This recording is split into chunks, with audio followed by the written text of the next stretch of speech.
आइए आइए आइए, थैंक यू सर। बैठिए। Thank you sir. कैसा अनुभव रहा? सर अच्छा अनुभव। ठीक है, अब कुछ कहने को बचा नहीं है, कहने सुनने को बचा नहीं है। जी सर। तैयारी तुम्हारी बहुत शानदार है सर सही आंसर दिए, सोच समझ के दिए, और दिल पे नहीं आता था उनको कोई ऐसी वजह नहीं है कि इस बार वो बात मतलब असाध्य में ना सध जाए। जी सर। इस बार तो सधनी चाहिए। मेंस तुम्हारा इस बार जबरदस्त हुआ ही है। जी सर। है ना? तो कोई ऐसी वजह नहीं है। कुछ जो छोटी मोटी बातें हैं वो बताएं। जैसे तुम जब आए थे 2 बटन लगा रखे थे। जी सर। उसको खोलने में टाइम ज़्यादा लग रहा था, तो एक उपाय ये हो सकता है कि एक ही बटन लगाओ ताकि वहाँ टाइम ज़्यादा वेस्ट ना हो। सर आज ही मन लगा था, वैसे मैं खुला ही रखता हूँ सर। हाँ, तो खुला भी ठीक। 2 बटन में कहीं खोलने में टाइम ज़्यादा लग रहा है, और वो 1-2 सेकंड भी थोड़े से ना कभी कभी चुभ सकते हैं किसी को। जी सर। बाकी सिटिंग वीटिंग ठीक है। ड्रेस तो आपकी शानदार है, बहुत ही बढ़िया ड्रेस है, कहीं कुछ कहने की बात ही नहीं है। और शुरू में पहले 2-3 मिनट में 2 शब्दों का उच्चारण गलत हुआ था।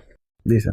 अब तब सवाल मैं ही पूछ रहा था, मैं लिख नहीं पाया, तो बाद में मुझे एक तो याद आ गया। आप बाकी रिकॉर्डिंग में देखना। जी सर। एक तो प्रोस्पेक्ट्स बोलना था, प्रोस्पेक्टस आपने बोला था। जी सर। तो वो थोड़ा सा ध्यान रखना। ठीक है। एक हिंदी का शब्द था, अब मैं वो मिस कर रहा हूँ, वीडियो देख के आपको समझ में आएगा। मुझे भी लगा था, बट मैं खुद बोल रहा हूँ सर की क्या। देखो, एक तो उच्चारण की गलतियां क्या हैं, जो रीजनल टच होता है उसको हम गलती नहीं मानते। जी सर। जैसे एक शब्द था परिपक्व, अब वो राजस्थान का व्यक्ति जब बोलता है परिपक्व ऐसे कुछ बोलता है, वो तो रीजनल टच है, उसमें कोई दिक्कत नहीं है।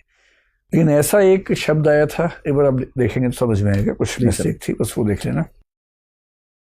IDAS IRTS आपने बड़ा अच्छा बताया, पर ये वाला तर्क जो है कि IDAS में काम कम करना पड़ता है, इस पे एक बार रीथिंक कर सर। मैंने ये तो बोला ही नहीं था कि काम करना पड़ता है, मैंने कहा सर वो ज़्यादा उसमें काम, मतलब टाइम कंज्यूमिंग ज़्यादा है सर वो। हाँ, लेकिन भाव तो वही आता है।